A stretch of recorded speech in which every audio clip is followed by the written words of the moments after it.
Okay, so welcome to this live stream. I'm sorry for the delay in getting this going.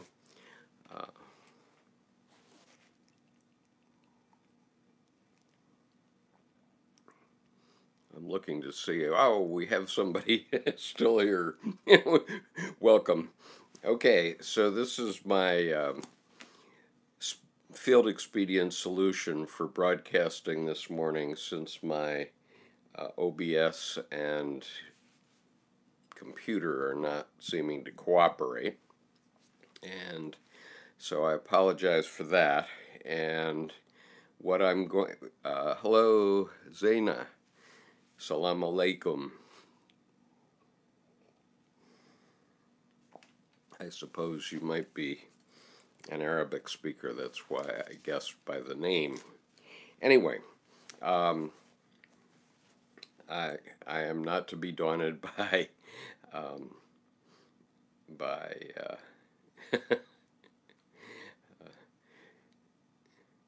so anyway, I'm delighted to have you here. There are at least 3 videos on this channel that have Arabic closed captioning available. They are under the playlist for Dr. Edward Edinger, and the 2 of the files are called Edinger's Portable Analytic Hour, and it's part 1 and part 2. You can find the Arabic there, and what those are, Dr. Edinger wrote this book, Encounter with the Self, a Jungian commentary on William Blake's illustrations of the Book of Job. And I know that that's also relevant for Muslims, so you might find that interesting. Now, William Blake was an engraver and writer of great renown in the early 19th century, so about 75 years before Dr. Freud and Dr. Jung came along. And here's one of his engravings in this commentary on the Book of Job. And so I read this entire book in 2 videos a few months ago, and I had it translated into Arabic so that Muslim readers could also understand it. And what I'm going to do, and so what you can do is go to those videos and you click on the little gear, and then you can select Arabic subtitles, and you'll be able to understand that. And hopefully there are members of the BTS Army who are going to also do some translations of some of the videos I've been doing in the last week. Now I have to get in the habit of looking at the camera in my iPhone. Sorry for that. And so this is going to be quite an interesting and challenging session. And Crowdfire wants me to tweet about this live stream, but I can't do it because I'm broadcasting. So if you would tweet about it, that would be great. And Ina says she's working on a German translation. Now, one disadvantage of working from the iPhone is that the chats go by very quickly, and I'm not able to respond on the chat per se. So if I see your chat, I will comment on it. I hope that some of my regular followers who know something about Dr. Jung will comment for you. Now, Dr. Jung has written a lot of very complicated things, and the book that the BTS album is based on is a rather superficial, high-level book. It's intended for laymen, and there's nothing wrong with that. Dr. Mary Stein, thank you.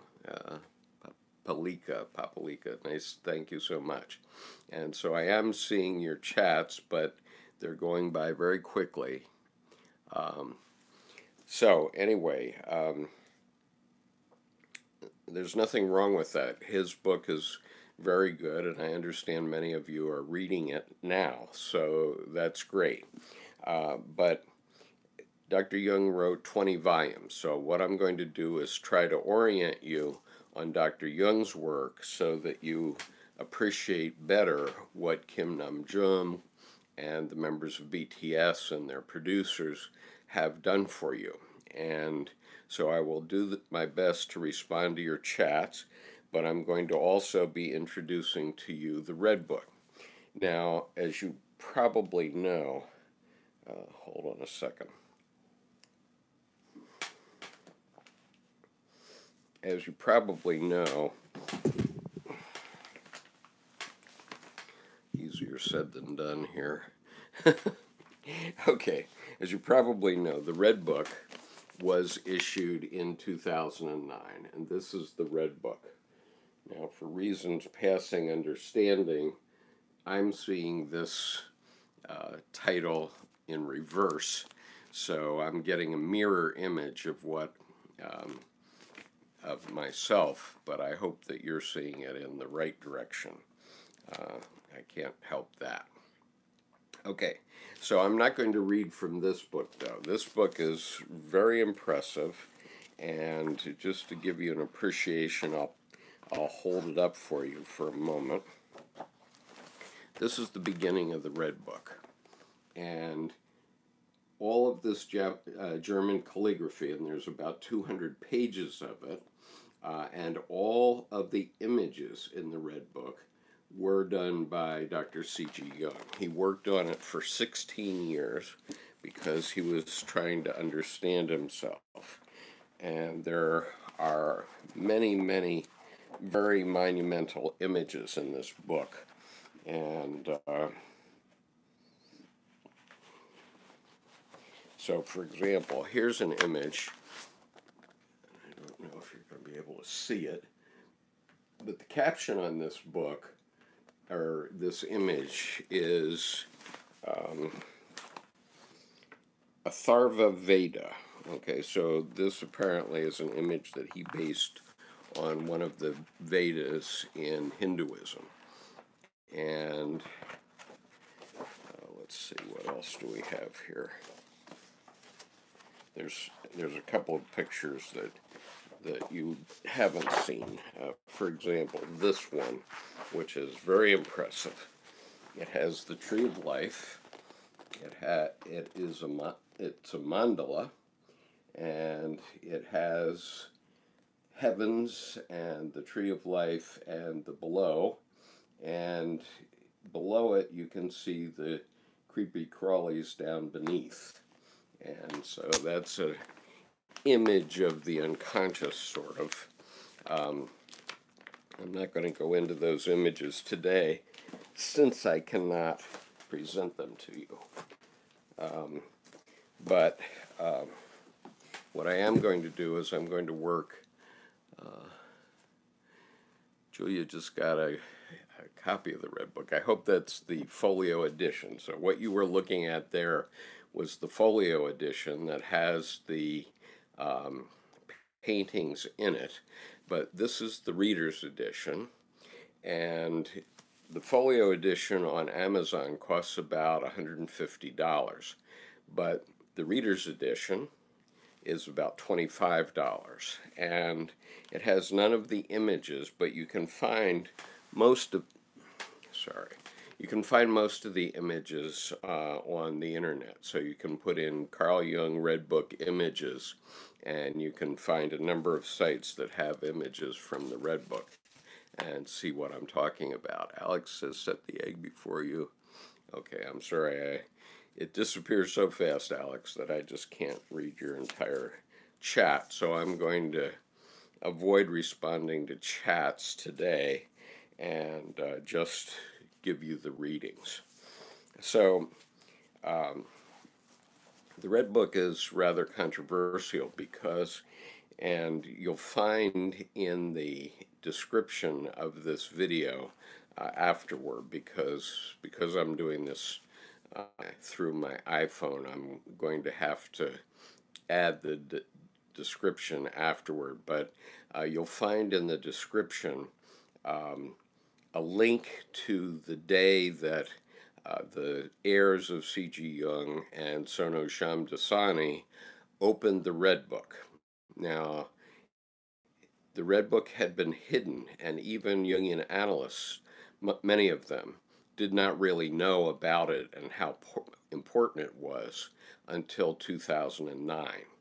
And as a matter of fact, some Jungian analysts, including Dr. Stein, wonder whether they should have published it at all. And, you know, some Jungian analysts believe these are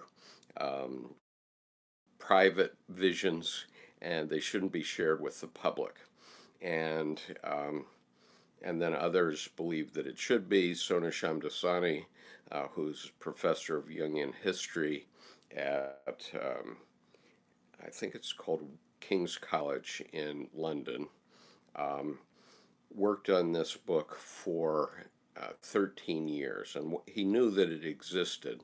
And so what he did was he looked for manuscript copies of the Red Book over many years, and many of them were in the rare book sections of libraries. For example, at the Yale Library, he found an important part of the manuscript of the Red Book.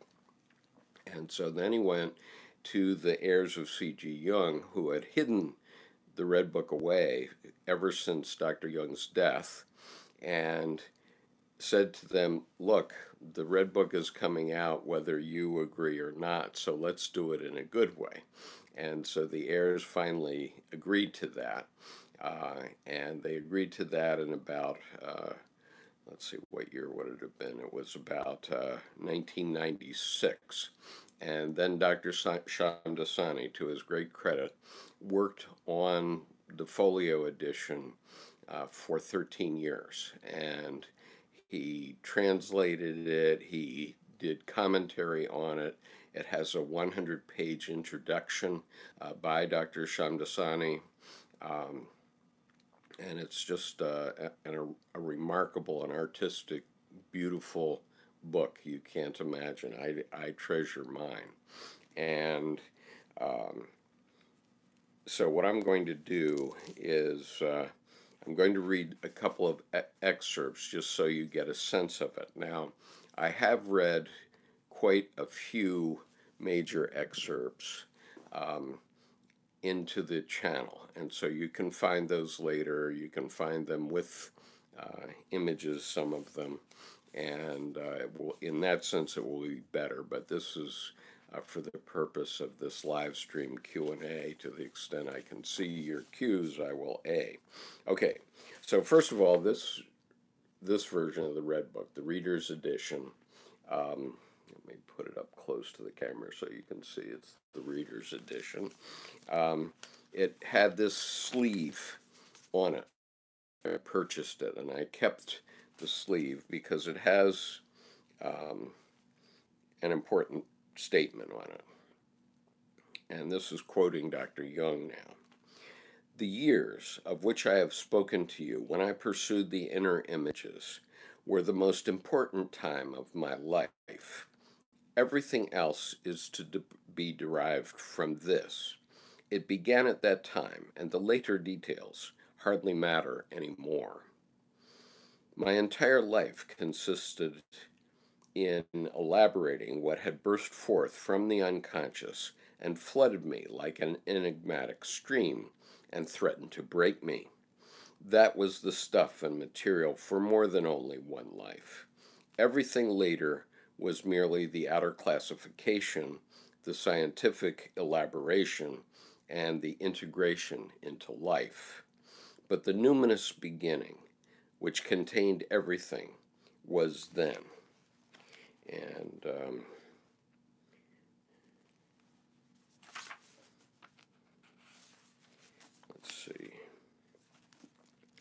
one of these, let's see if I have the epilogue here.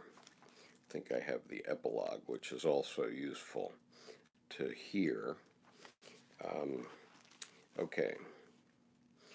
In the epilogue, which Dr. Jung wrote in 1959, I worked on this book for 16 years. My acquaintance with alchemy in 1930 took me away from it. The beginning of the end came in 1928, when Wilhelm sent me the text of The Golden Flower, an alchemical treatise, a Chinese alchemical treatise, The Secret of the Golden Flower. There, the contents of this book found their way into actuality, and I could no longer continue working on it. To the superficial observer, it will appear like madness. It would also have developed into one had I not been able to absorb the overpowering force of the original experiences. With the help of alchemy, I could finally arrange them into a whole. I always knew that these experiences contained something precious, and therefore I knew of nothing better than to write them down in a precious, that is to say, a costly book, and to paint the images that emerged through reliving it all as well as I could. I knew how frightfully inadequate this undertaking was, but despite much work and many distractions, I remained true to it, even if another possibility never. And then, in the great style of James Joyce, he stopped in the middle of the sentence and never said anything else. And so, anyway, Dr. Shamdasani worked on this for 13 years.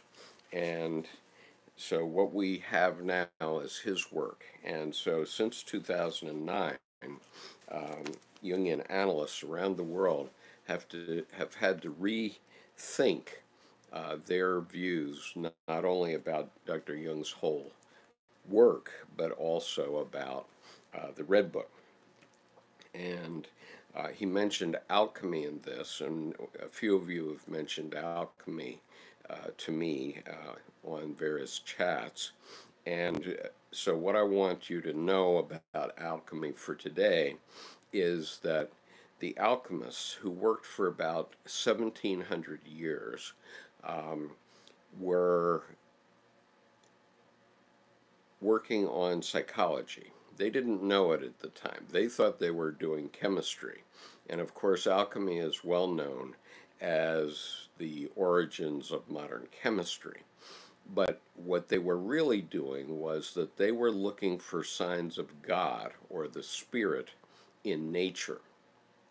And so many of Dr. Jung's later works, beginning especially in 1944, were about alchemy, although The Secret of the Golden Flower he did much earlier than that. And he learned a few really profound things about religion and about himself and about psychology through the study of alchemy. So the alchemists were really a kind of early psychologists. So are religious people, religious leaders of all sorts, a kind of psychotherapists. But the alchemists were working in the dark, in the shadows, and some of them got burned at the stake. And one of the key things that you should know about Dr. Jung's work is that theologians, by and large, are afraid of Dr. Jung's work. And the reason is that theologians have always tried to intermediate between God and the average person. And what they sold was a kind of magic. And so they got me and many Christians to believe that God is up there and the devil is down there, and to believe that they exist in the physical world. But what Dr. Jung demonstrated through his work is that God does exist. The living God does exist, but the living God is here, and um,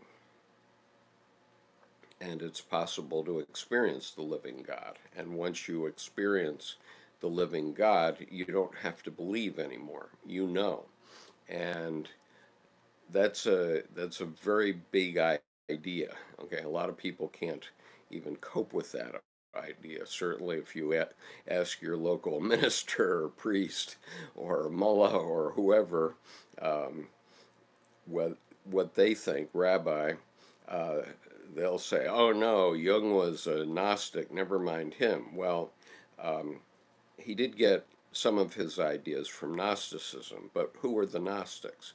The Gnostics were a group of early Christians who were believed in a direct experience with God, and so they were having a direct experience with God. And emphasis. Did Nietzsche say he was the first psychologist in one of his books? Well, Nietzsche might have said that. I don't know. Nietzsche died in an insane asylum. So he said a lot of things, and I can't not say that he didn't say that. But he also said that God is dead, and and Dr. Jung was having a lot of trouble with those ideas in his lifetime because his father was a Swiss Reformed pastor, and his father had lost his faith. And so his father was very depressed because he had lost his faith during his lifetime. And so you could say that Jung's whole lifetime was wrapped up in a father complex because he was trying to figure out what religion was all about and what God was all about. And if you look at Memories, Dreams, Reflections, you'll see very early on that when he was 11 years old, he had a vision which he tried to hold off for 3 days. He knew it was coming. He didn't want it to come, and he tried to hold it back. Um, and when it came, the vision was a vision of God on the throne, a toilet, um, and dropping a giant piece of defecation on the Cathedral of Basel and destroying it. And at that time, the Cathedral of Basel was a brand new church. And so this is the vision that came to this 11-year-old son of Esther in, let's see, it would have been 1886. And so for the rest of his life, he was trying to figure out what that vision meant. And he did. And what he did in his generation, Nietzsche said in Thus Spake Zarathustra, that God is dead. And Dr. Jung said for most of Western Europe at the time, everybody thought that because the scientific method, which is based on rationalism, um, had punched holes in all the Christian myths. And so only very basic people that weren't very intelligent, thought that God still lived. But what Dr. Jung did in his career was he found the living God, he found where the living God lives, and he found how God does the work of the Godhead. And that is a remarkable fact. Um, and yes, I did watch the BTS teaser, and so that reminds me to provide the caveat because some of my followers have suggested to me that when we introduce Dr. Jung's work, whether it's BTS doing it or me doing it, it can set off visioning experiences and very um, vivid dreams in your unconscious. And this happened to me personally, so I know that it can.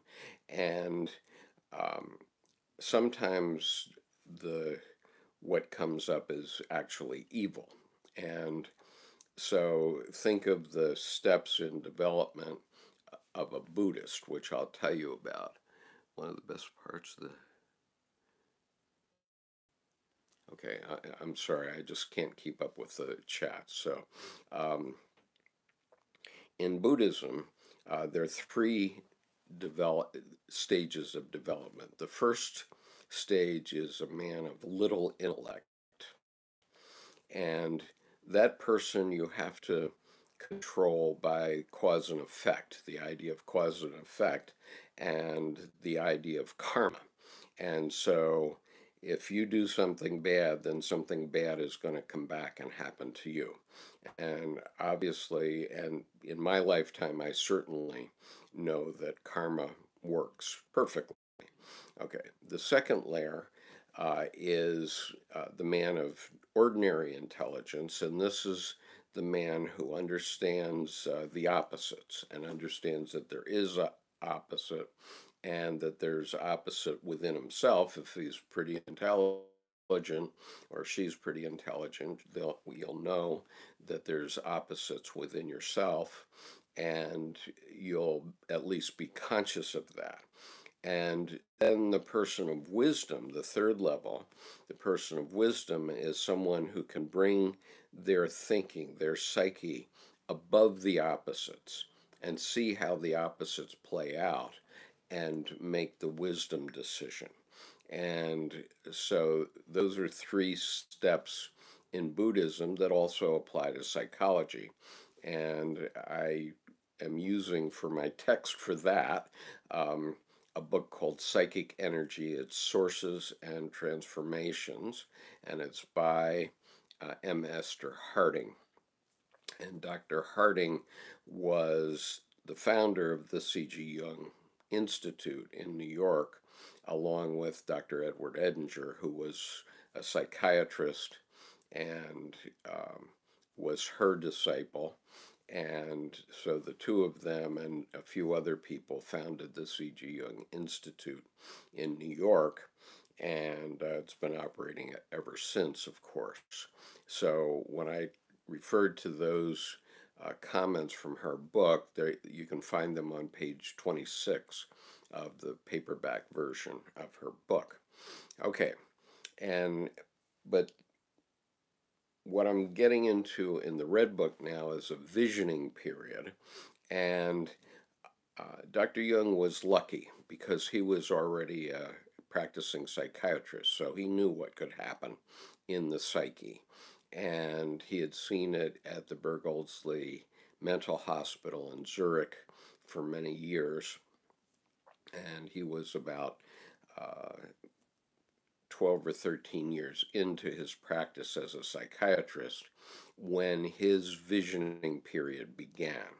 And his visioning period was set off by an emotional experience, which was his break with Sigmund Freud. He had sort of seen for about 6 years, he had seen Freud as his mentor, and Freud had seen him as his crown prince, as the one person that really understood Freud.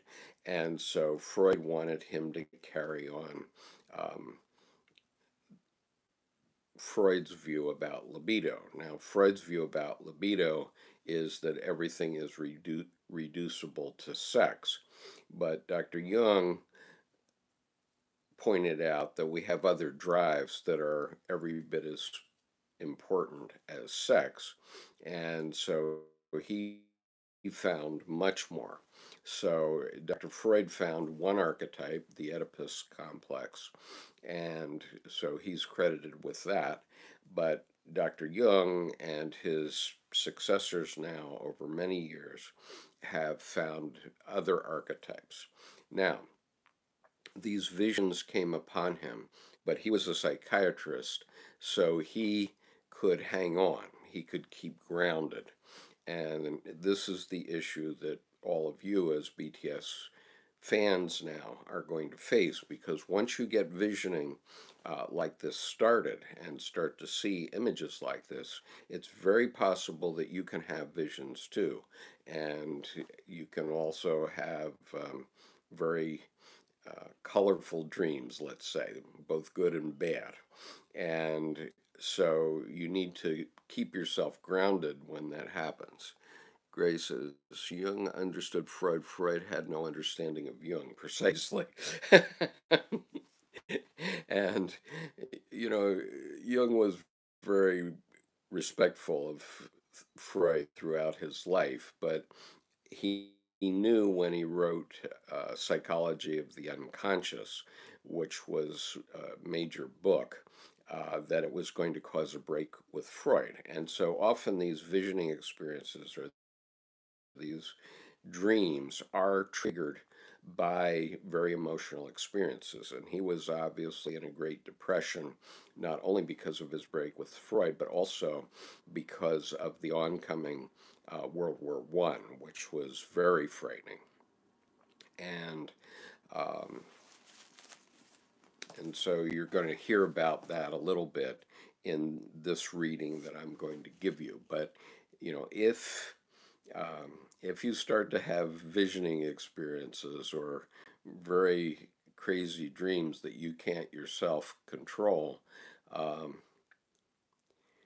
and Freud, Info says Freud didn't like Jung, but he also didn't like religion, and that's quite true. Freud didn't believe in religion. Dr. Jung uh, knew knew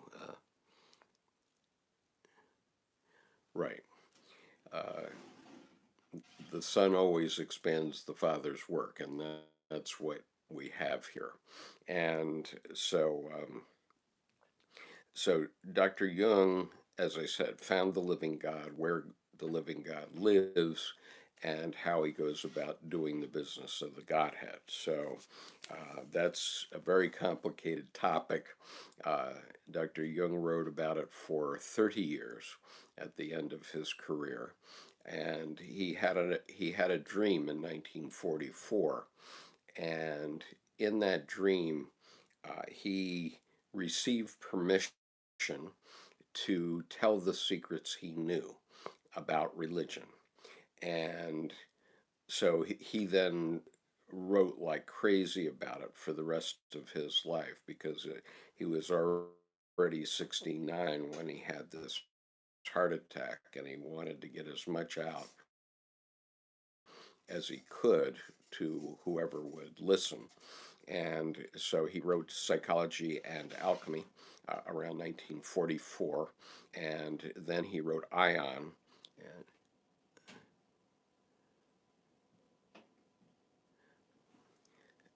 someone said that Dawkins also is interested in archetype. Well, that's great. I don't think Dawkins quite understands Jung, but that's a different topic entirely.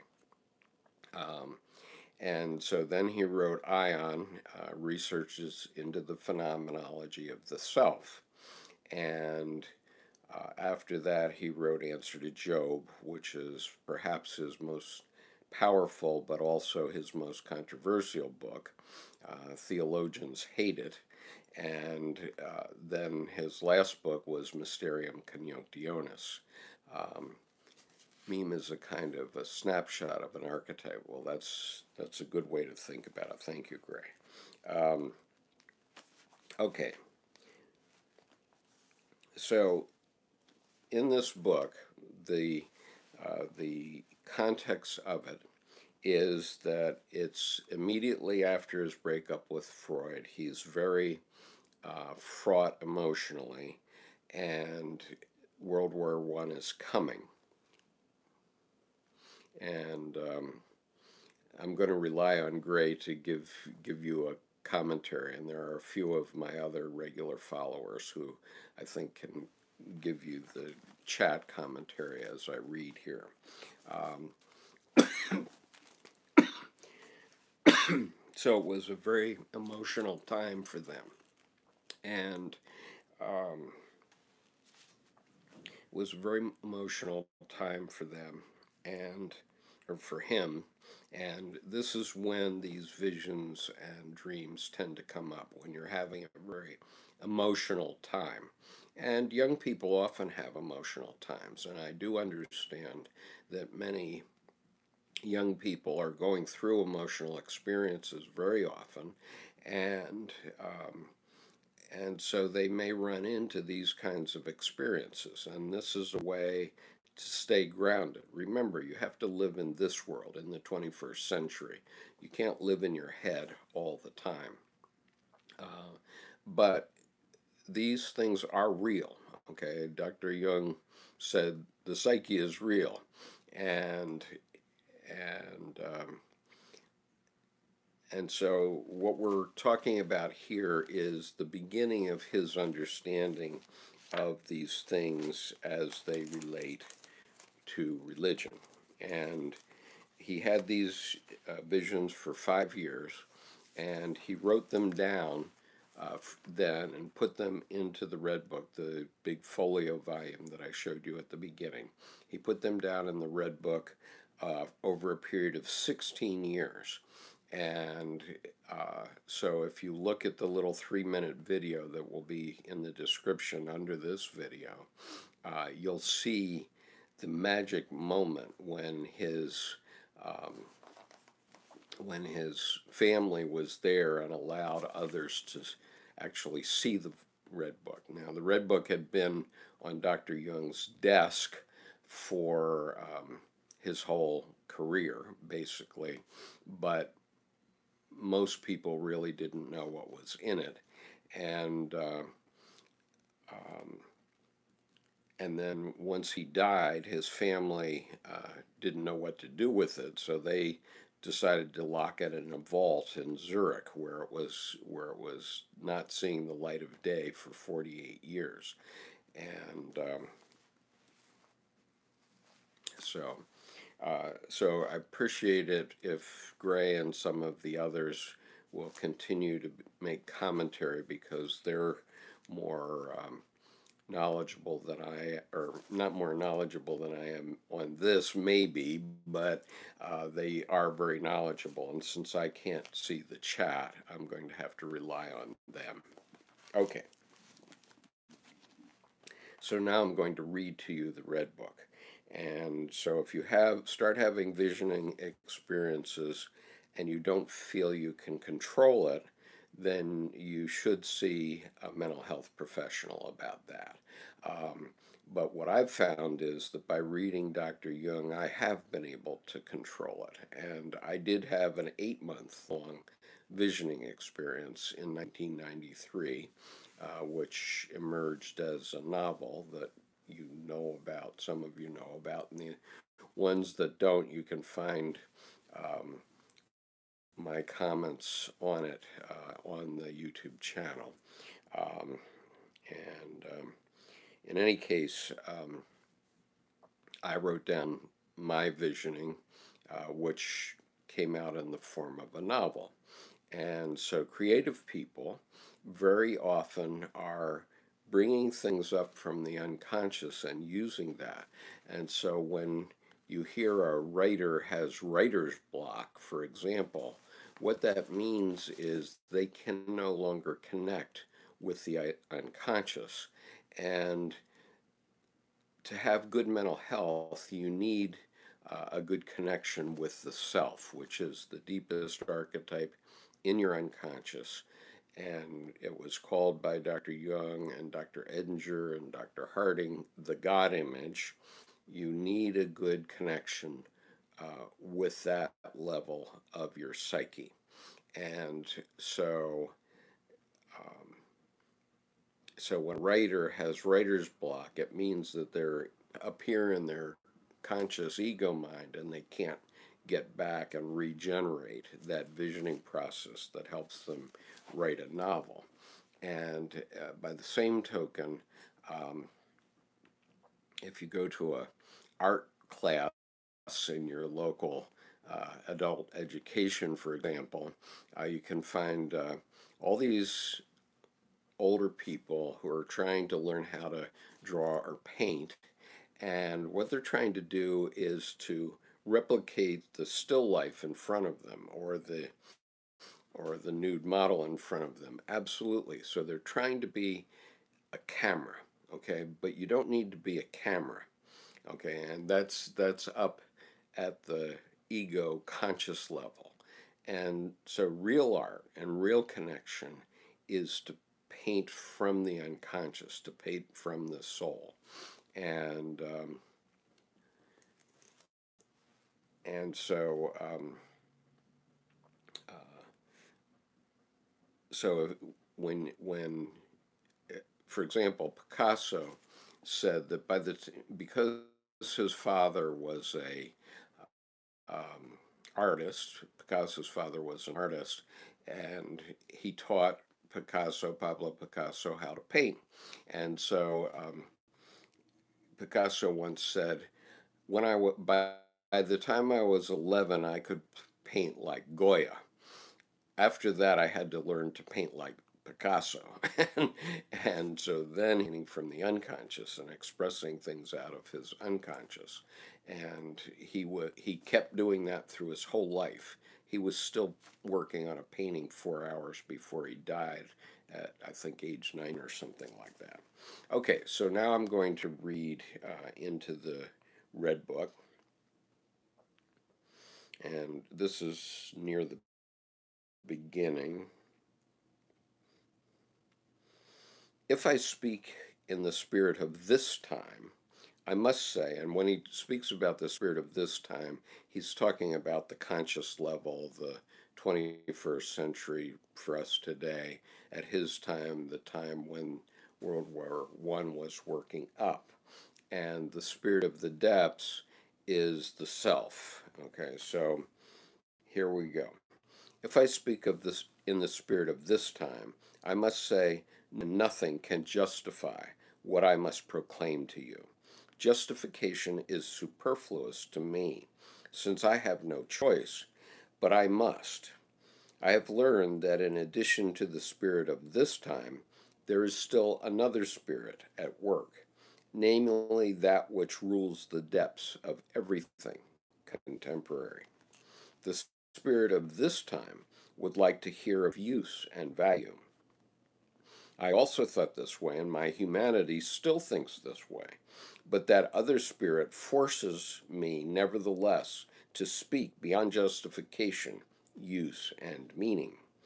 Filled with human pride and blinded by the presumptuous spirit of the times, I long sought to hold that other spirit away from me. But I did not consider that the spirit of the depths from time immemorial and for all the future possesses a greater power than the spirit of this time, who changes with generations. The spirit of the depths has subjugated all pride and arrogance to the power of judgment. He took away my belief in science. He robbed me of the joy of explaining and ordering things, and he let devotion to the ideals of this time die out in me. He forced me down to the last and simplest things. The spirit of the depths took my understanding and all my knowledge and placed them at the service of the inexplicable and the paradoxical.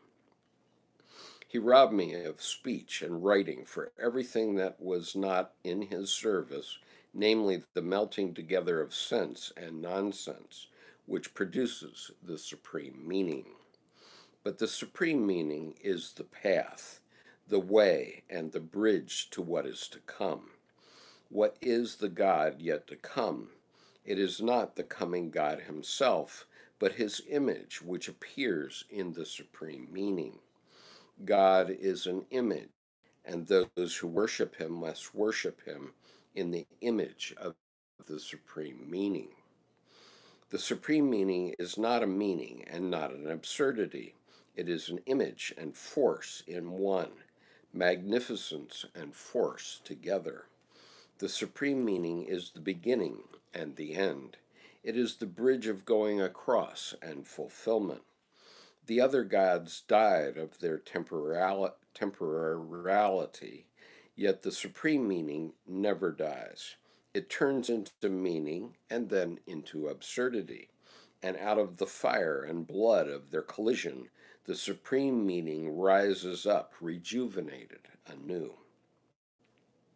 The image of God has a shadow. The supreme meaning is real and casts a shadow. For what can we be actual and corporeal and have no shadow? The shadow is nonsense. It lacks force and has no continued existence through itself. But nonsense is the inseparable and undying brother of the supreme meaning. Like plants, so men also grow, some in light, others in shadows. There are many who need the shadows and not the light. The image of God throws a shadow that is just as great as itself. The supreme meaning is great and small. It is wide as the space of the starry heaven, and as narrow as the cell of the living body.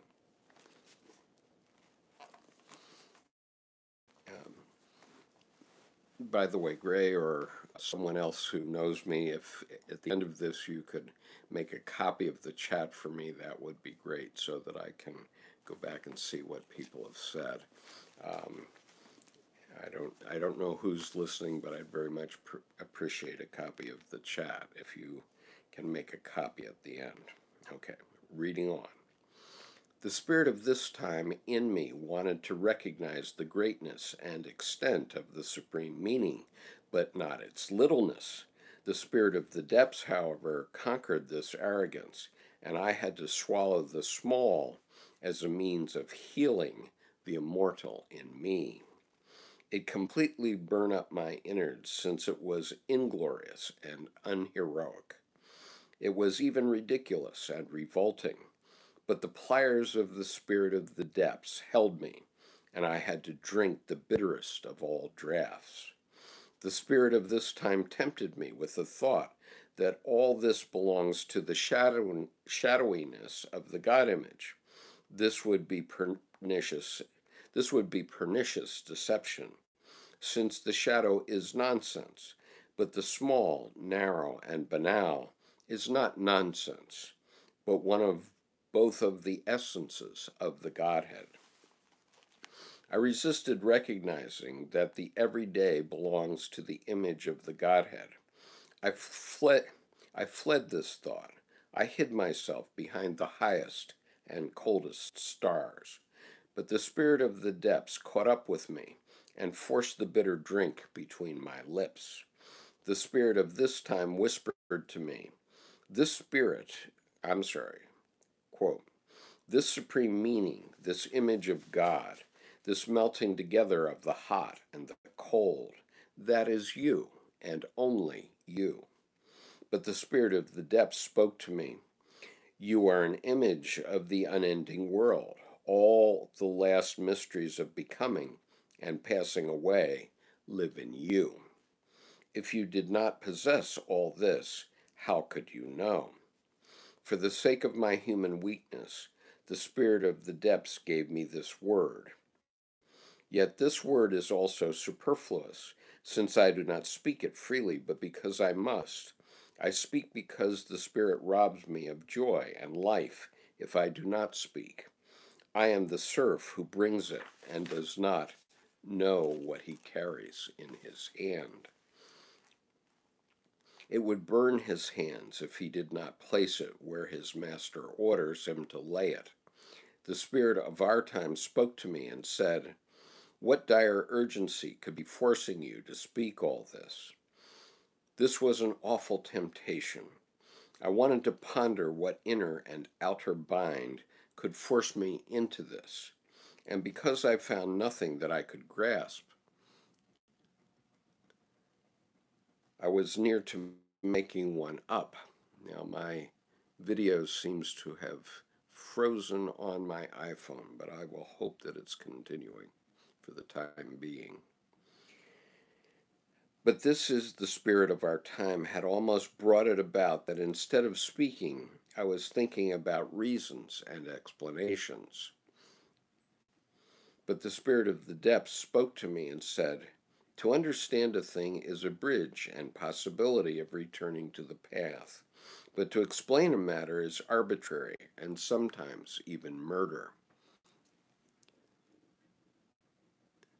Okay, I'm glad to hear it's still going. Sometimes you don't get the video moving, but you can still hear me, so I'm going to keep going. Let me read that last bit again. But the spirit of the depths spoke to me and said, to understand a thing is a bridge and possibility of returning to the path, but to explain a matter is arbitrary and sometimes even murder. Have you counted the murderers among the scholars? But the spirit of this time stepped up to me and laid before me huge volumes which contained all of my knowledge. Their pages were made of ore, and a steel stylus had engraved inexorable words in them. And he pointed to these inexorable words and spoke to me and said, what you speak, that is madness. It is true. It is true. What I speak is the greatness and intoxication and ugliness of madness.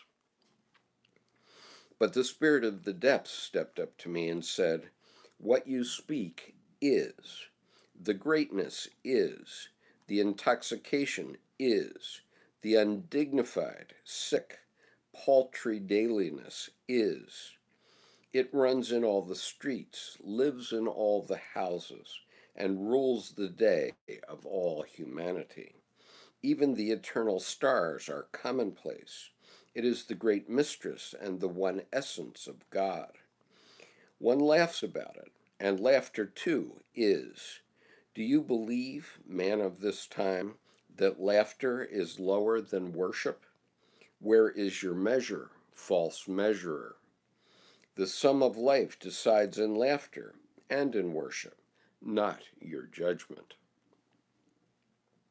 I must also speak the ridiculous, you coming men. You will recognize the supreme meaning by the fact that he is laughter and worship, a bloody laughter and a bloody worship. A sacrificial blood binds the poles. Those who know this laugh and worship in the same breath. After this, however, my humanity approached me and said, what solitude, what coldness of desolation you lay upon me when you speak such. Reflect on the destruction of being and the streams of blood from the terrible sacrifice that the depths demand. But the spirit of the depths said, no one can or should halt sacrifice. Sacrifice is not destruction.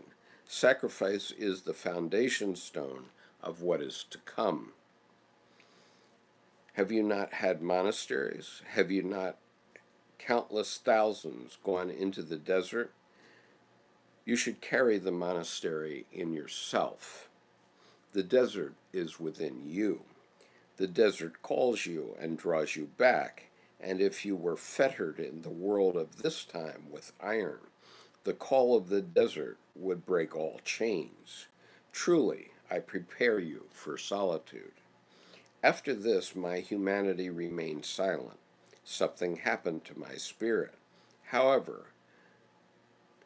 Something happened to my spirit, however, which I must call mercy. My speech is imperfect, not because I want to shine with words, but out of the impossibility of finding those words, I speak in images. With nothing else can I express the words from the depths. The mercy which happened to me gave me belief, hope, and sufficient daring not to resist further the spirit of the depths, but to utter his word. But before I could pull myself together to really do it, I needed a visible sign that would show me that the spirit of the depths in me was at the same time the ruler of the depths in world affairs. It happened in October of the year 1913, as I was leaving alone for a journey, that during the day I was suddenly overcome in broad daylight by a vision. I saw a terrible flood that covered all the northern and low-lying lands between the North Sea and the Alps. It reached from England up to Russia, and from the coast of the North Sea right up to the Alps. I saw yellow waves, swimming rubble, and the death of countless thousands. This vision lasted for 2 hours. It confused me and made me ill. I was not able to interpret it. 2 weeks passed, and then the vision returned, still more violent than before, and an inner voice spoke, quote, "Look at it, it is completely real, and it will come to pass. You cannot doubt this," unquote. I wrestled again for 2 hours with this vision, but it held me fast. It left me exhausted and confused, and I thought my mind had gone crazy. For then on, the anxiety toward the terrible event that stood directly before us kept coming back. Once I also saw a sea of blood over the northern lands. In the year 1914, in the month of June, at the beginning and end of the month, and at the beginning of July, I had the same dream 3 times. I was in a foreign land, and suddenly, overnight, and right in the middle of summer, a terrible cold descended from space. All seas and rivers were locked in ice. Every green living thing had frozen. The second dream was thoroughly similar to this, but the third dream at the beginning of July went as follows. I was in a remote English land. It was necessary that I return to my homeland with a fast ship as speedily as possible. I reached home quickly. In my homeland, I found that in the middle of summer, a terrible cold had fallen from space, which had turned every living thing into ice. There stood a leaf-bearing but fruitless tree, whose leaves had turned into sweet grapes, full of healing juice through the working of the frost. I picked some grapes and gave them to a great waiting throng. In reality now, it was so. At the time when the Great War broke out between the peoples of Europe, I found myself in Scotland and compelled by the war to choose the fastest ship and the shortest route home. I encountered the colossal cold that froze everything. I met up with the flood, the sea of blood, and found my barren tree whose leaves the frost had transformed into a remedy. And I plucked the ripe fruit and gave it to you, and I do not know what I poured out for you, what bittersweet, intoxicating drink, which left on your tongues an aftertaste of blood. Believe me, it is no teaching and no instruction that I give you. On what basis would I presume to teach you?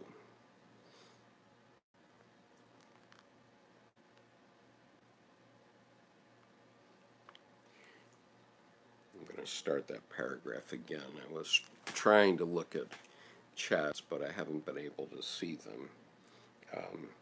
Believe me, it is no teaching and no instruction that I give you. On what basis should I presume to teach you? I give you news of the way of this man, but not of your own way. My path is not your path, therefore I cannot teach you. The way is within us, but not in God's, nor in teachings, nor in laws. Within us is the way, the truth, and the life. Woe betide those who live by way of examples. Life is not with them. If you live according to an example, you thus live the life of that example. But you should live your own life, if not. But who should live your own life, if not yourself? So live yourselves. The signposts have fallen. Unblazed trails lie before us. Do not be greedy to gobble up the fruits of foreign lands. Do you not know that you yourselves are the fertile acre, which bears everything that avails you. Yet who today knows this? Who knows the way to the eternally fruitful climes of the soul? You seek the way through mere appearances. You study books and give ear to all kinds of opinion. What good is all that? There is only one way, and that is your way. You seek the path. I warn you away from my own. It can also be the wrong way for you. May each go his own way. I will be no savior, no lawgiver, no master teacher unto you. You are no longer little children. Giving laws, bettering, making things easier has all become wrong and evil. May each one seek out his own way. The way leads to mutual love in community. Men will come to see and feel the similarity and commonality of their ways. Laws and teachings held in common compel people to solitude so that they may escape the pressure of undesirable contact. But solitude makes people hostile and venomous.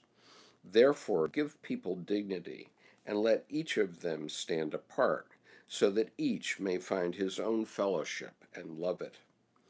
Power stands against power, contempt against contempt, love against love.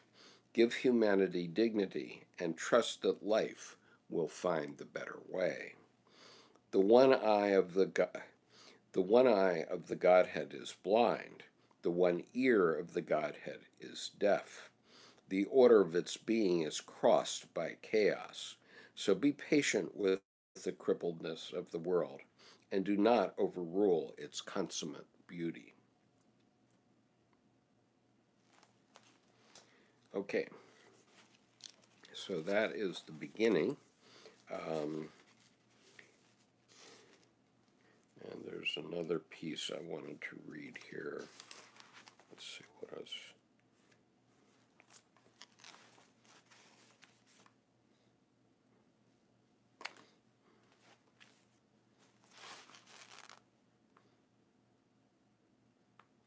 Okay, I'm hoping that you're still hearing me.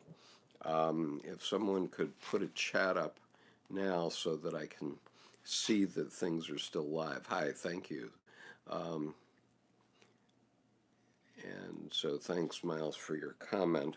And Miles or someone else, I hope that you will do a select all and put this chat at the end into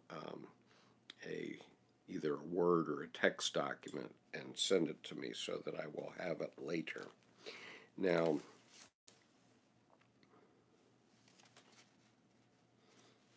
okay, so now let me read from this section. I'm reading from 244, and this is a very important idea in Dr. Jung's work, and it's about how a series of words has more than a single meaning. So let me give you that.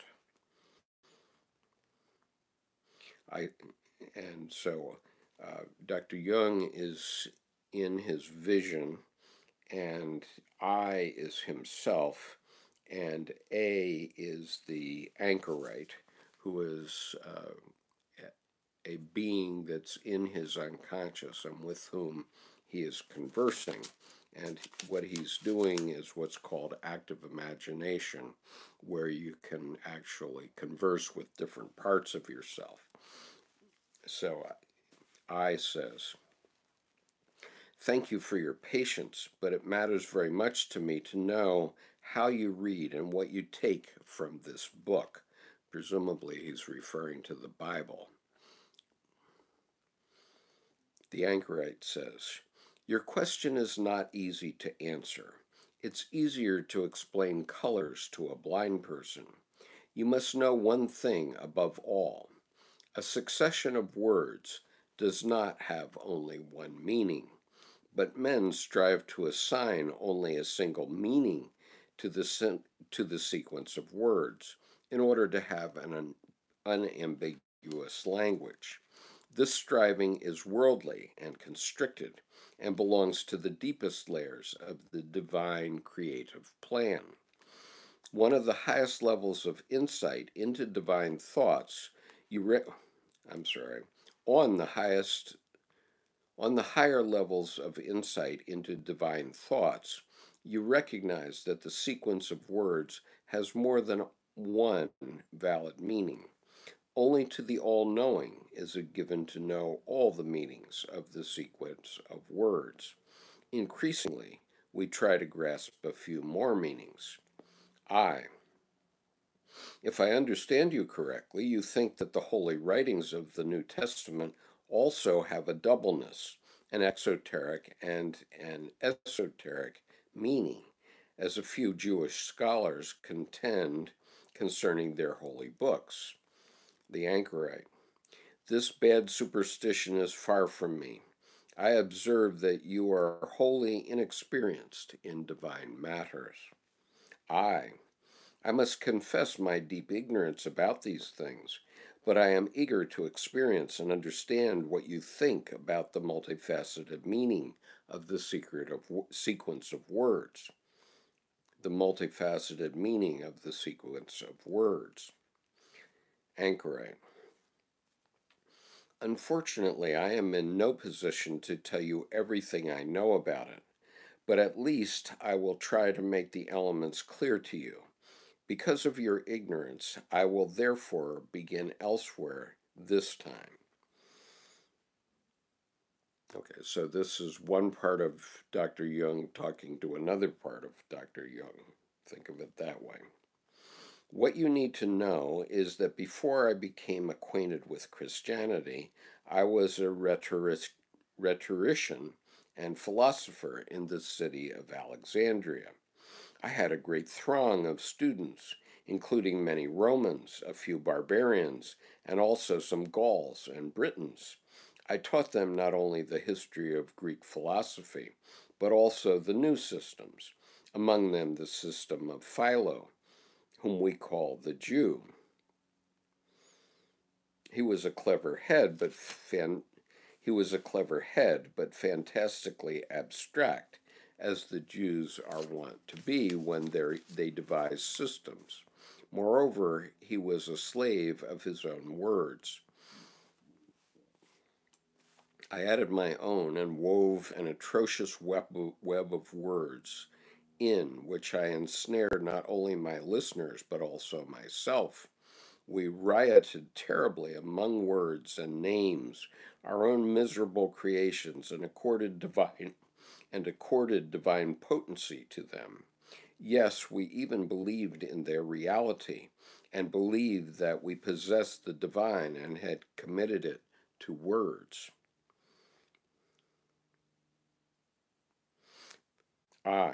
But Philo Judaeus, if this is who you mean, was a serious philosopher and a great thinker.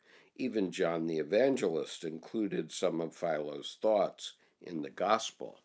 Sorry, I have something blocking my screen. Anchorite. You are right.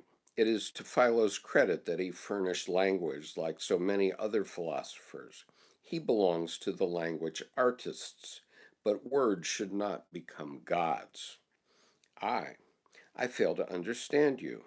Does it not say in the Gospel according to John, God was the Word? It appears to make quite explicit the point which you have just now rejected. The anchorite. Guard against being a slave to words. Here is the Gospel. Read from the passage where it says, in him was the life.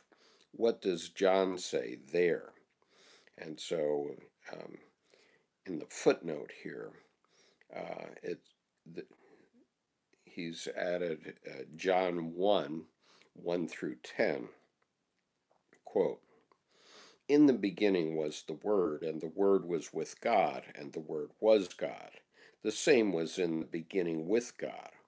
All things were made by him, and without him was not anything made that was made.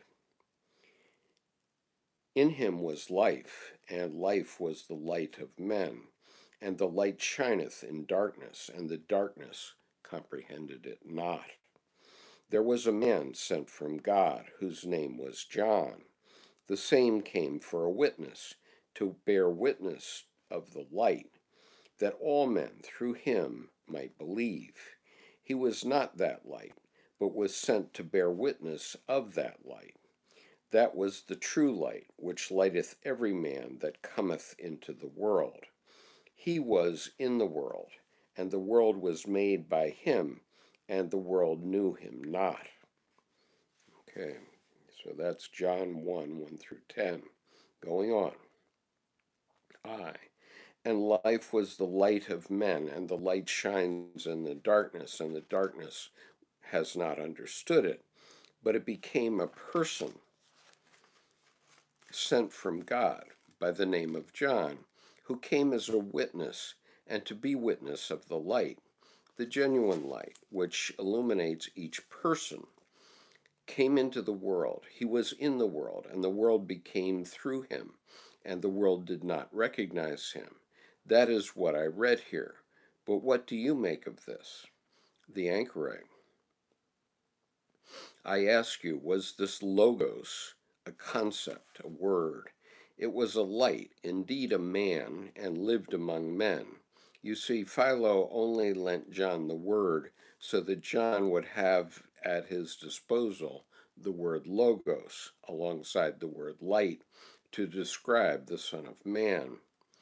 John gave to living men the meaning of the logos, but Philo gave logos as the dead concept that usurped life, even the divine life. Through this, the dead does not gain life, and the living is killed, and this was also my atrocious error. I see what you mean. This thought is new to me and seems worth consideration. Until now, it always seemed to be, to me, as if there were exactly that which was meaningful in John, namely that the Son of Man is the Logos, in that he thus elevates the lower to the higher spirit, to the world of the Logos. But you lead me to see the matter conversely, namely that John brings the meaning of the Logos down to men. The anchorite. I learned to see that John has in fact even done the great service of having brought the meaning of the Logos up to men.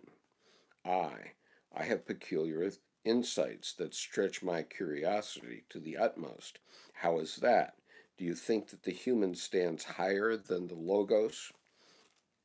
Anchorite. I want to answer this question within the scope of your understanding. If the human God had not become important above everything, he would not have appeared as the Son in the flesh, but in the Logos. Okay, I'm going to discontinue that part of the reading now because there's another part that I wanted to get to.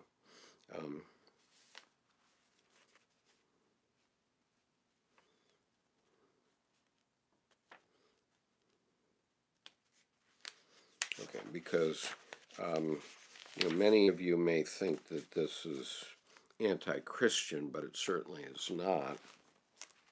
And so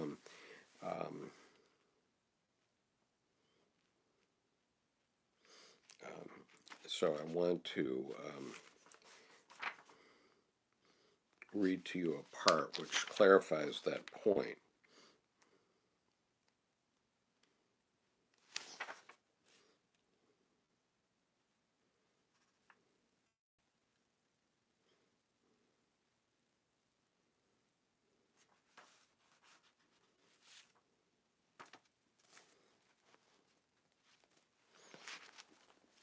And so I'm in page 343 in the second night, and Dr. Jung says, thus do penance consider what fell victim to death for the sake of Christianity. Lay it before you and force yourself to accept it, for the dead need salvation. The number of the unredeemed dead has become greater than the number of living Christians. Therefore, it is time that we accept the dead. Now, remember that Dr. Jung was a Christian, and so he's talking about this in the context of Christianity, but it really applies to all religion. Thanks, Miles. Continuing. Do not throw yourself against what has become, enraged or bent on destruction. What will you put in its place? Do you not know that if you are successful in destroying what has become, you will then turn the will of destruction against yourself? But anyone who makes destruction their goal will perish through self-destruction. Much rather respect what has become, since reverence is a blessing. Then turn to the dead, listen to their lament, and accept them with love. Be not their blind spokesman.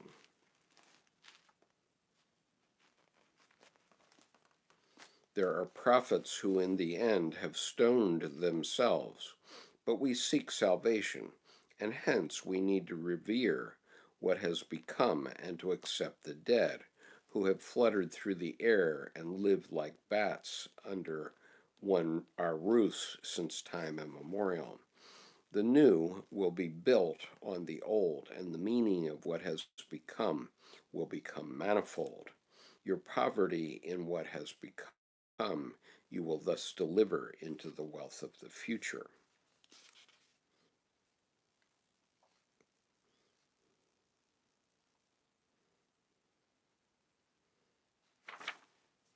Okay, I'm going to just continue at that point because there are some other items that I wanted to get to, and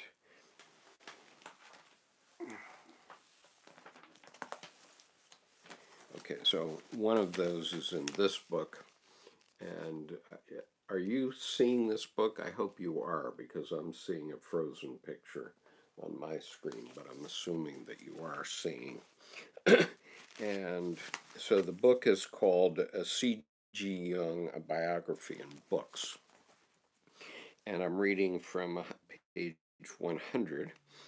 This book is by Sonu Shamdasani, and it's published by Norton.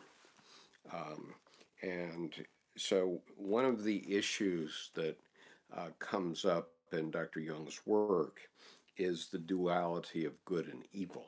And Dr. Jung very definitely wanted us to recognize that evil is a great power, and it was evil that killed 175 million people during the 20th century. And both the extreme right and the extreme left did that. And when you accept that there is a duality between good and evil, then you have to face the fact that there is hell. And so in this book, Dr. Shamdasani has a section called Descent into Hell. And on this page, it so happens he has the image of Philemon, who is Dr. Jung's self, his God image, in his deep unconscious. So this is the image that came up in Dr. Jung's psyche as his vision. So if it happens to you, you'll have a different vision. But this vision, this picture that I hopefully just showed you, is a vision of Philemon. And I'm sorry, your long chat, whoever just chatted, disappeared from my screen too quickly. And so I haven't been able to see it.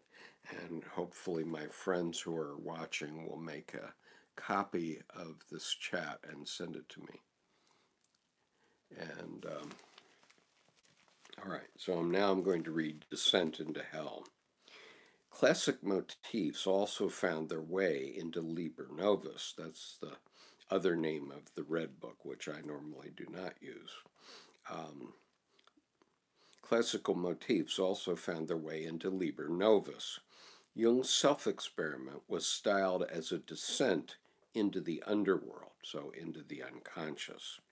Around 1910, he had gone on a sailing trip with his friends Albert O'Leary and Andreas Vischer, during which O'Leary read out the chapters of the Odyssey dealing with Circe and the Nicaea, the descent into Hades.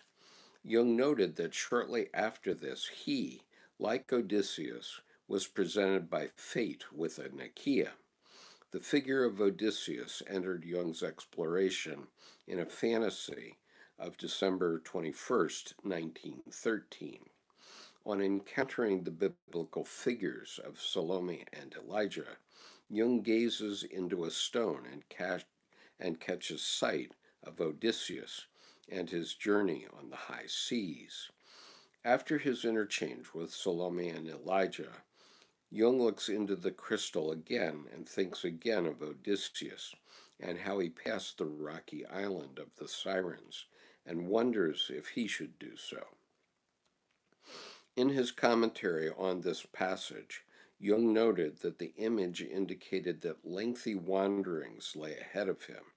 Odysseus had gone astray when he had played his trick at Troy, but Odysseus would not have become who he was without his Odyssey. In the handwritten draft, Liber Secundus is subtitled The Adventures of the Odyssey. In the corrected draft, it is retitled The Great Odyssey. Not for nothing did Jung suggest to Agnella Jaffe that the lines from the Odyssey happily escaped from the jaws of death he used as a motto for Memory Stream's reflections. Jung's underworld, his hell, was not an afterlife, but a condition within this life.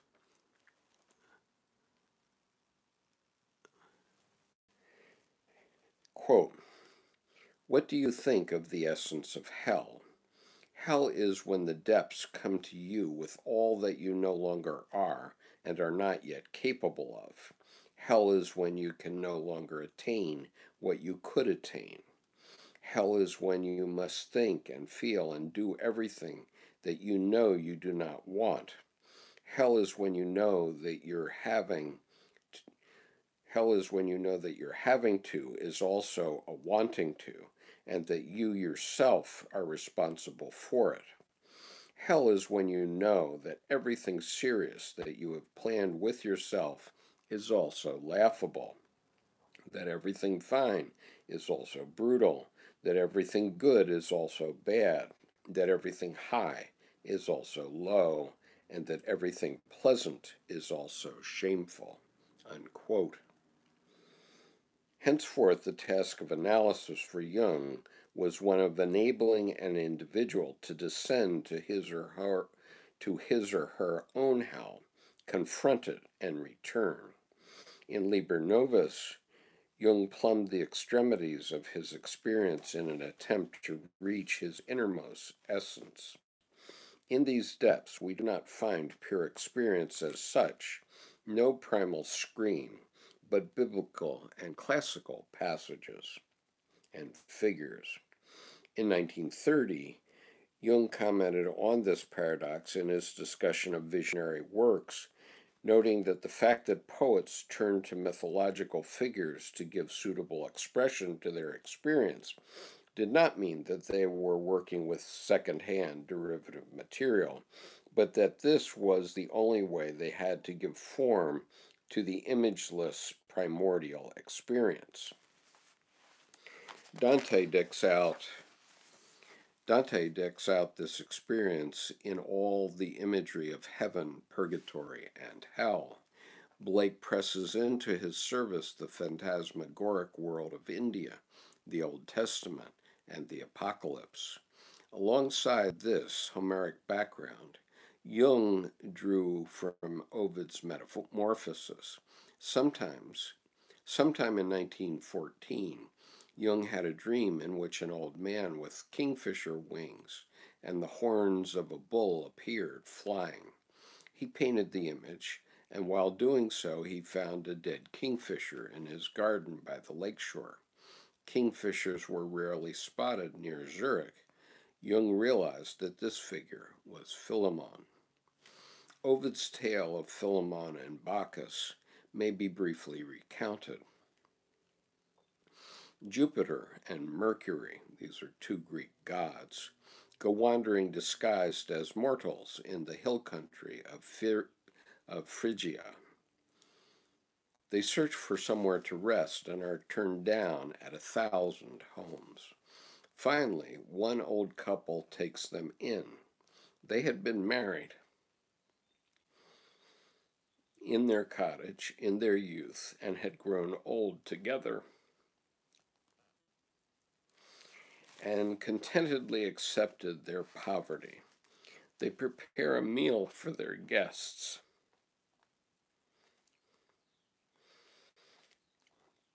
As you see, these things touch my complexes very deeply.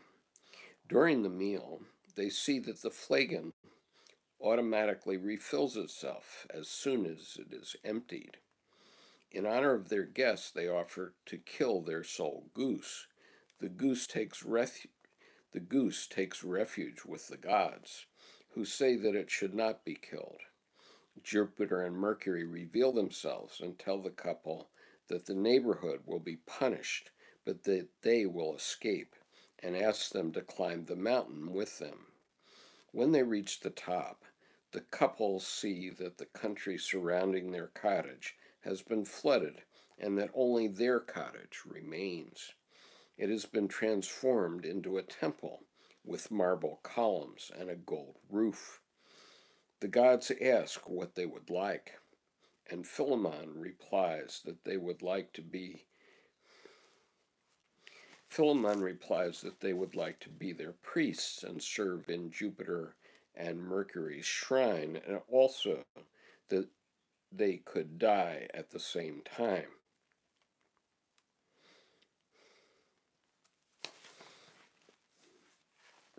Their wish is granted.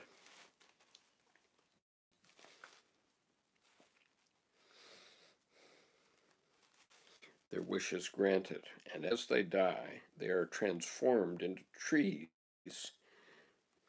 standing side by side. The figures of Philemon and Bacchus feature prominently in Goethe's Faust, Act 2, Part 2, Act 5, A wanderer who has previously been saved by Philemon and Bacchus calls upon them.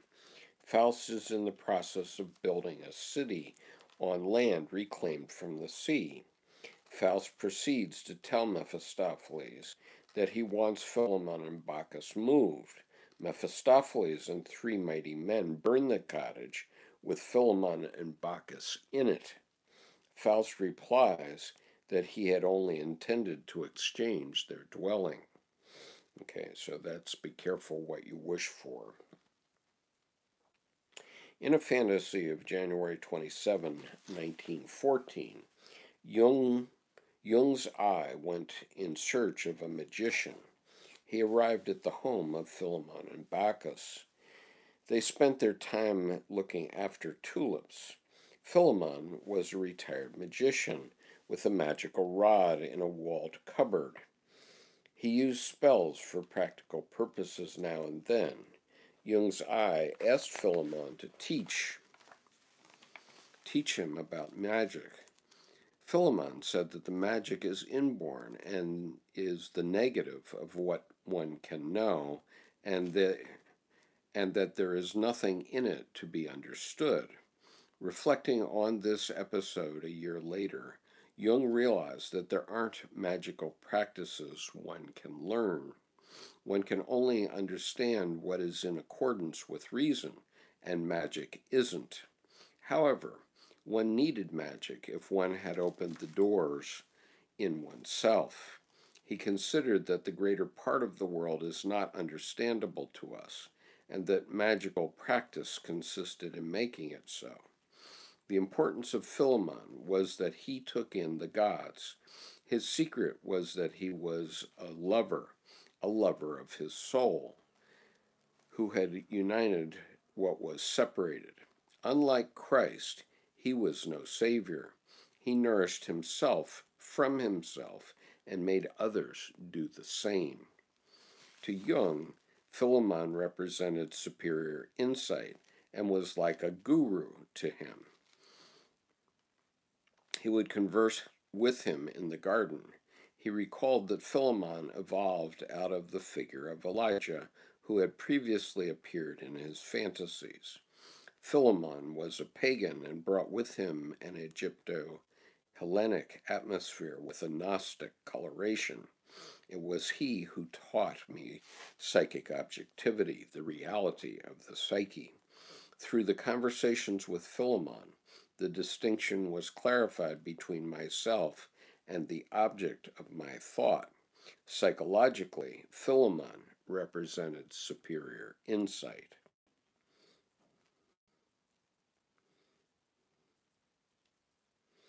Okay, I'm going to stop at that point.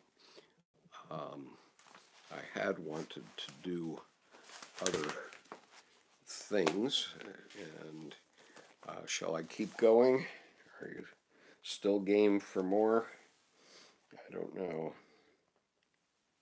If you're still game for more, if I hear that in the chat, I will continue. Otherwise, I will discontinue.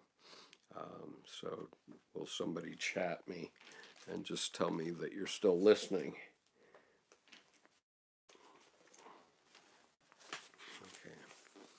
I am not, okay, yes, please do, you're doing wonderful. Okay, thank you, Frank. I appreciate that. Okay, let me just wipe my eyes because I have a few tears in them after reading the story of Philemon and Bacchus. Okay, now I want to read a few things from this book, The New God Image by Edward Edinger. And what Edinger did in his career was that he served as a mediator between Dr. Jung and average people. And so in this book, Dr. Edinger is talking about the new God image. And you can find on the YouTube channel links to Dr. Edinger's lectures and his interview. And Dr. Edinger was asked, what does Dr. Jung have to do with religion? And his answer was everything, everything. And thank you, Miles, I appreciate that. And so what Edinger said at base is that Dr. Jung found the source of all religions, not just Christianity. And for this, theologians hate him because, as I was saying now, the Gnostics believed that you could have a direct experience with God, and for that they were burned at the stake. And the only thing that Dr. Jung mostly knew about the Gnostics in his lifetime was that they were the enemies of the Catholic Church, and the Catholic Church had kept good records, much like Galileo. And so the heresy of the Gnostics is simply that you can have a direct experience with God. You don't need an intermediary. Now, it would be nice if all the theologians would start to understand what God is themselves, first of all, and secondly, that they would start to integrate that into all the religions of the world. If they do that, we'll all be benefited. But you can see how disruptive that idea is, and so it's one of the reasons that Dr. Jung's work has been repressed for a century, and partially by him himself. He said in Memories, Dreams, Reflections that he is conservative to the bone.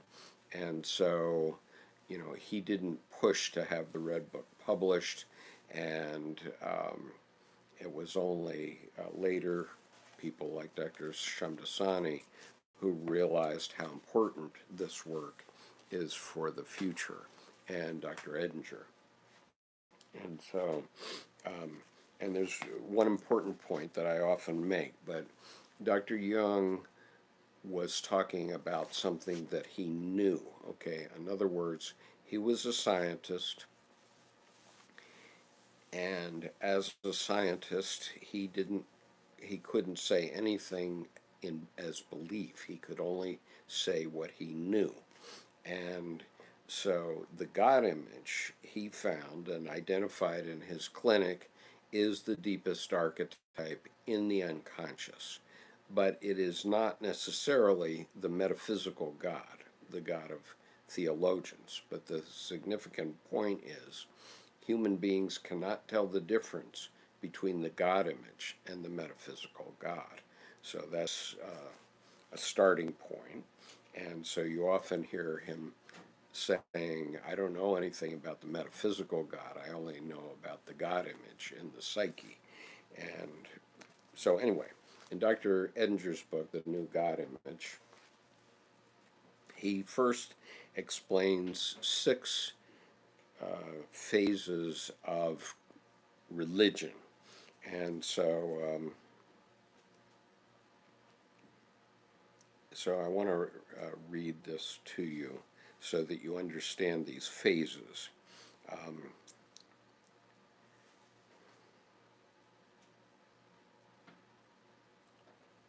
All right, so he says, if one is destined to reach the level of psychological development called individuation, the psychic level, level number 6, and if development proceeds without serious obstacle, then in an approximate way, one will have to have gone through these various stages of religion.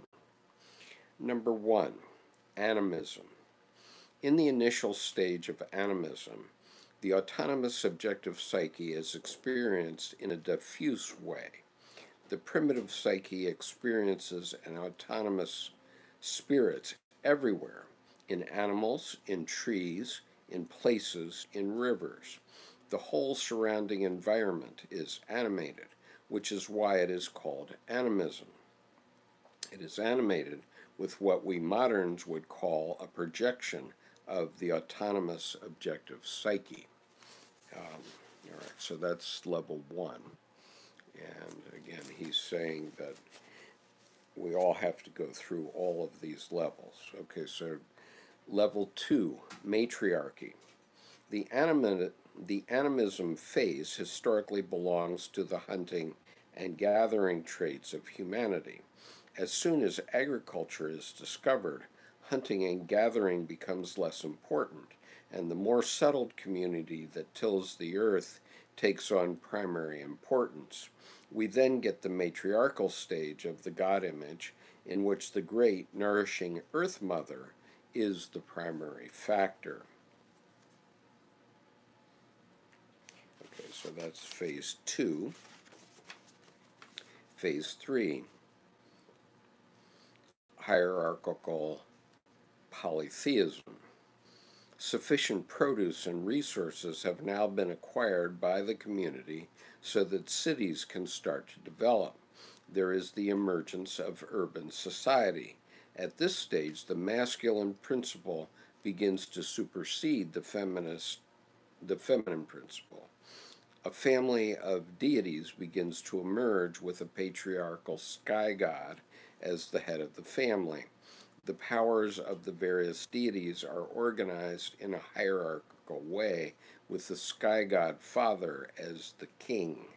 Anybody hearing Jordan Peterson in this?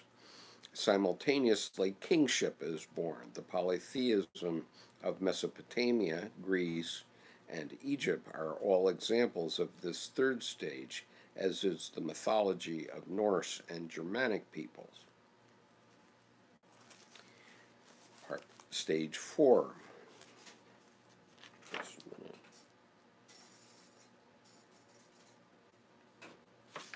Okay, tribal monotheism, stage 4.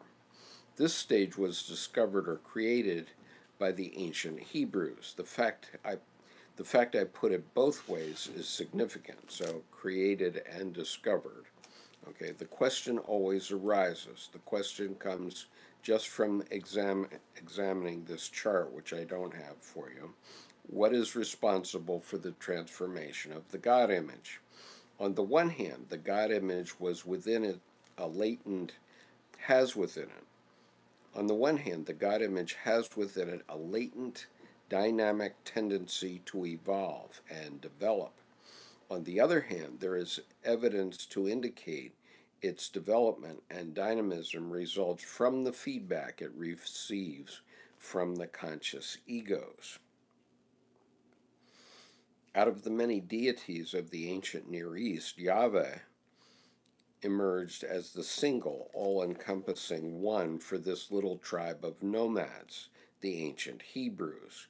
The emergence of this new God image, called Yahweh, was linked to this chosen people who owed their existence to Yahweh, on the one hand, and correspondingly, one could say that Yahweh owed his existence to them, a two-way street. The difference between Hebrew Yahweh and Zeus, the father god of Greek pantheism, is considerable. Jung speaks about this difference in answer to Job. Quote, his jealous and irritable nature, prying mistrustfully into the faithless hearts of men and exploring their secret thoughts, compelled a personal relationship between himself and man, who could not but feel personally called by him. That was the essential difference between Yahweh and the all-ruling father Zeus, who in a benevolent and somewhat detached manner allowed the economy of the universe to roll along on its accustomed courses and punished only those who were disorderly.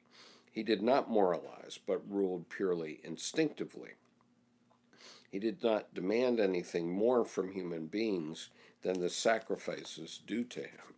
He did not want to do anything with human beings because he had no plans for them. Father Zeus is certainly a figure, but not a personality. Yahweh, on the other hand, was interested in man. Human beings were a matter of first-grade importance to him. He needed them as they needed him, urgently and personally. You see, Yahweh's first requirement was that he be the only God. Hear, O Israel, the Lord our God is one Lord. Not many, but one. This is the announcement that separates Yahweh from ancient Near Eastern polytheism. Okay, now let me just observe that we've had a television program in the United States called Game of Thrones, and that's all about tribalism. And so what that program has done in our society is it's constellated tribalism in our society, and therefore caused a lot of the problems that we're seeing today. So, Stage 5, Universal Monotheism. With the emergence of Christianity, the tribal monotheism of ancient Israel was universalized. It became available to the nations. One of the major features of early Christianity was that Yahweh's promise to the tribe Israel was disseminated to everyone. It was stolen from the Jews, so to speak, and given to the Gentiles, to the gents, to the nations. The monotheism of one tribe becomes available to all tribes, all gents. The other feature of this new God image was that it split into two. In the course of becoming all good, you see, Israel's Yahweh is a father god, and Christianity's God image is a son god. However, as Jung has elaborated, Yahweh had two sons, Christ and Satan. In order for Yahweh to turn into the all-good Christ son, he had to split off the all-bad Satan's son, who nevertheless remained lurking around to be dealt with sooner or later. The latent dualism that was within the monotheistic God image becomes even more overt in Christian symbolism, even though that fact has been assiduously disregarded. As Jung has demonstrated in Ion, this antithesis then lived itself out in the Christian eon. In the Christian eon. The first half of the eon was under the aegis of Christ, the first fish, and then the second half of the eon was under the aegis of Satan, the second fish. Okay, and then the sixth level, and this is where we're getting to now. The sixth level is individuation. Individuation, the discovery of the psyche, refers to the psychological level, which understands religious imagery as the phenomenology of the objective psyche. On this subject, Jung wrote Answer to Job and Ion in 1951. At that time, he still had 10 years to live.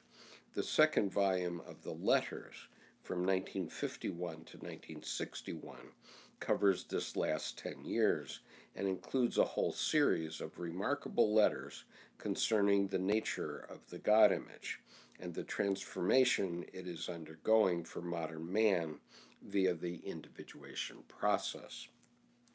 Now, I have read all of the 14 letters into the YouTube channel, and so if you go to the playlist entitled Blunt Psychiatrist versus Theologians, you can listen to all those letters. But I want to read to you from one of them, and this is a letter to a pastor. In most cases, these are letters to theologians, and this is a letter to the Reverend David Cox, and it's quite a long letter, but I'm not going to read it all. I want to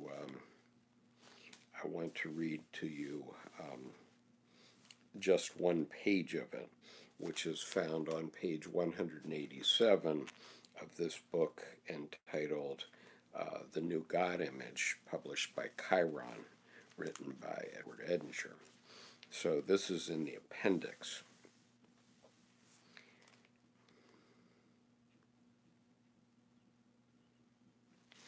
All right, so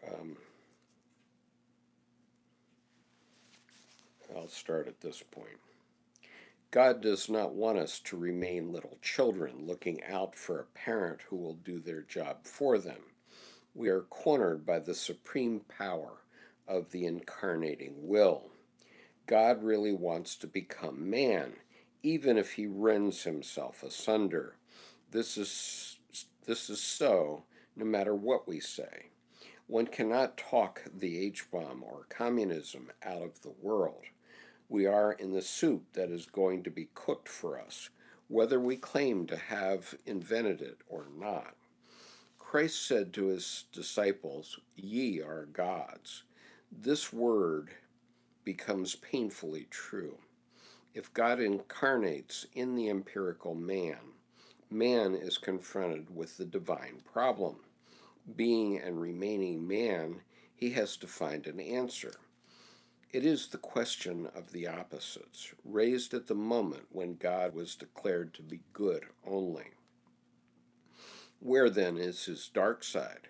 Christ is the model for the human answers, and his symbol is the cross, the union of the opposites. This will be the fate of man, and this he must understand if he is to survive at all. We are threatened with universal genocide if we cannot work out the way of salvation by a symbolic death. In order to accomplish this, so his point is we're either going to work out this problem or we're all going to be dead. And so rather than be physically dead, let's be symbolically dead and raise ourselves to the new level of consciousness. If we do that, then we're going to go far. If we don't do that, then we will probably destroy ourselves as a species. We certainly have the power to do that, as we now know. If 23 nuclear weapons were to explode in the same year, it would destroy all life on Earth. And we have tens of thousands of them. So 23 we have to keep under control. Reading on. In order to accomplish his task, man is inspired by the Holy Ghost in such a way that he is apt to identify with his own mind. He even runs the great risk of believing he has a messianic mission and forces tyrannous doctrines upon his fellow beings. That would be inflation. So you can't, if you start thinking you're God, and you decide you have this messianic vision, then you might start to be tyrannous and create a tyranny, and that would be bad. And so we have to go in this middle path between understanding that we have a divine element in us and also understanding that we have a responsibility that we must assume. So he goes on. I'll read that sentence again. He even runs the great risk of believing he has a messianic mission and forces tyrannous doctrines upon his fellow beings.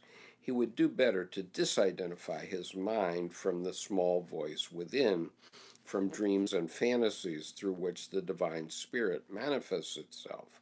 One should listen to the inner voice attentively, intelligently, and critically, because the voice one hears is the influxus divinus, consisting, and that's the influx of the divine, consisting, as the Acts of John aptly state, of right and left streams, i.e., of opposites. They have to be clearly separated so that their positive and negative aspects become visible. Only thus can we take up a middle position and discover a middle way.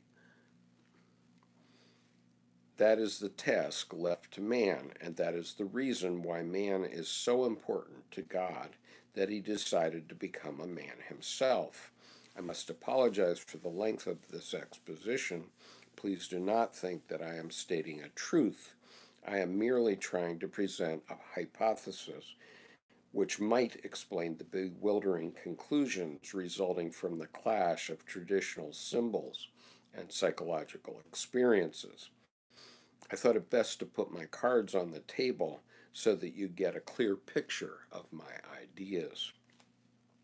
Although this sounds as if it were a sort of theological speculation, it is in reality modern man's perplexity expressed in symbolic terms. It is the problem I so often had to deal with in treating the neuroses of intelligent patients. It can be expressed in more scientific, psychological language. For instance, instead of using the term God, you say unconscious. Instead of Christ, self. Instead of incarnation, integration of the unconscious. Instead of salvation or redemption, individuation. Instead of crucifixion or sacrifice on the cross, realization of the four functions or of wholeness.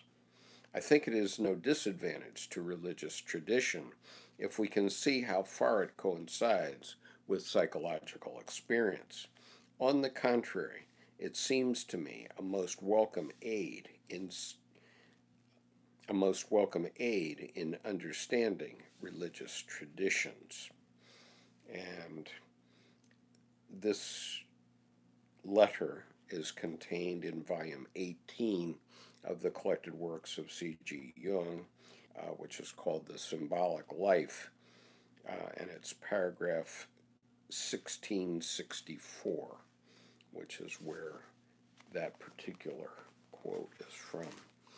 Okay, I've probably shaken everybody up quite enough. I'll try to look at your chats for the last couple of minutes if there are any comments. Um, this is obviously earth-shattering information in many ways, and but you need to be ready for it because you need to understand why theologians and some psychologists um, have tried to repress Jung because they're afraid of people thinking about this. But what we have now is that repression is being completely blown through. It's like um, the Great Wall of China or our president's wall on the southern border. As General George Patton once said, fixed fortifications are monuments to the stupidity of man. So um, all that repression that's gone on in the last 100 years is about to be blown out of the water by the new BTS album, Map of the Soul Persona, because there are 80 million of you. And I expect after this album drops and after the Billboard Awards on May 1st, where BTS has been nominated for two awards, um, there probably will be 160 million or 200 million BTS fans out there. And so BTS has blown this wide open. And so I think of it very much like Tibetan Buddhism, because Tibetan Buddhism hid up in the mountains of Tibet for thousands of years and never really came out except when people went out there. Um, okay, I'm sorry I'm frozen, Miles, but I'll keep making my points. Um, so Tibetan Buddhism was up in Tibet. The Chinese hated Tibetan Buddhism, so they pushed it out, and um, and so the Dalai Lama works from Dharamsala, India now, and Tibetan Buddhism has been spread all around the world as a result. And so it so happens that my wife is a local teacher of Tibetan Buddhism. She did a 3-year retreat, which amounts to divinity school for Buddhists, although she was never ordained, thankfully, so she's my wife instead. but um, but the point is that the repression of Tibetan Buddhism by throwing it out of Tibet forced it to be spread around the world. And now we're about to see the same thing. Uh, Thank you. I'm sorry I didn't see who that was from, that chat, but thank you for your comment. Um, so we're about to see um, Dr. Jung's work spread around the world by BTS, and for that, all of us, I personally am very grateful because now I understand what my last 3 years' work has been about. Because if you go to this channel and look through it, you will find many treasures. And if you go in the three playlists, JRG1, JRG2, and JRG3, you can follow the progress and the development of this channel through the first 3 years of its existence, where the fourth year begins on June 1st. And so if you're just beginning with Jungian psychology, you might want to go back and begin with the beginning and go through those videos one by one, and then that will be and then go through JRG2 and JRG3, and you will be having basically a graduate level education in Jungian psychology. So I hope you find that useful. And I'm, at this point, I'm going to terminate for today because this is very disconcerting that I haven't been able to use my computer, and so I will be very grateful. Yes, Frank, I'm intending to continue these live feeds every day at 10 a.m. Eastern U.S. time for the foreseeable future, because I think they're going to be very necessary and helpful for the BTS Army as that emerges. And so that's my plan. I have to see if I can get my technology a little better and see if I can find a better broadcast software because I'm using open broadcast software, which is OBS, and that has given me some trouble today. And I'm also going to invest in some more RAM for my iMac, and hopefully that will help things. But in any case, I do have an interview in the can, which I'm about to edit, and I'll be putting that up either later today or early tomorrow, I hope.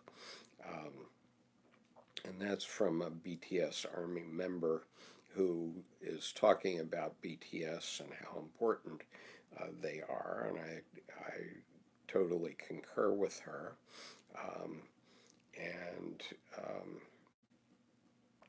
and so if any of you would like to be interviewed, I'd love to hear from the BTS Army about how you've gotten involved with BTS Army and what it means to you. And I'm also interested in creative artists, especially about how Dr. Jung's work has helped you or how you've got involved in Dr. Jung's work. You don't have to be an artist. You can be any profession that you are, but if you're active with Dr. Jung's work, I'd like to talk with you about it and share that with the other viewers on this YouTube channel.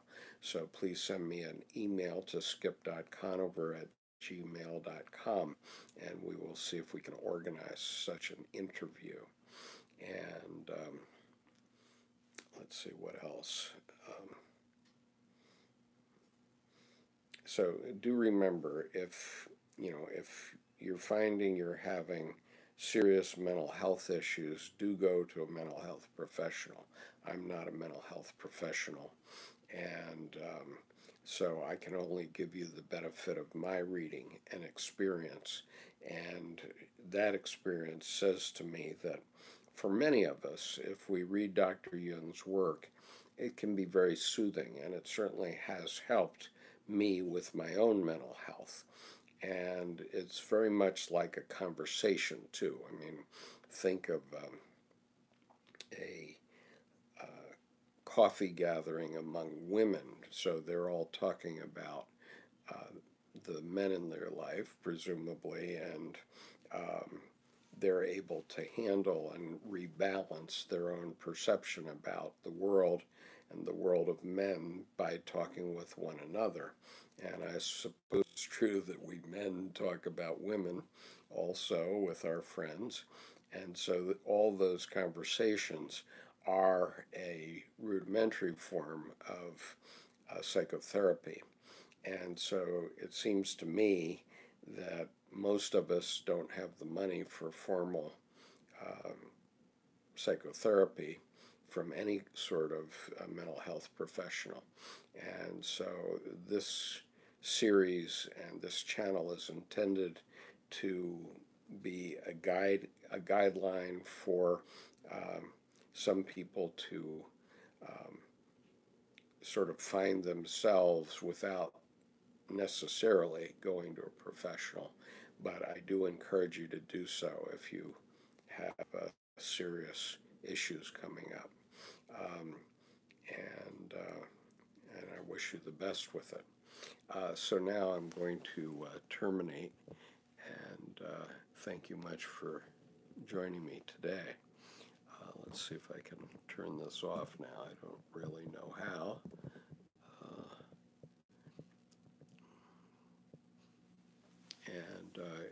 My friends, I hope my friends will send me the chat, which I've not been able to see.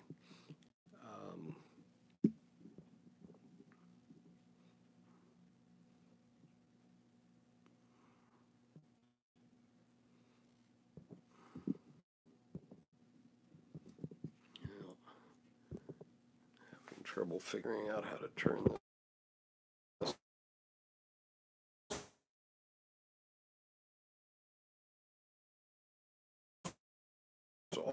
off.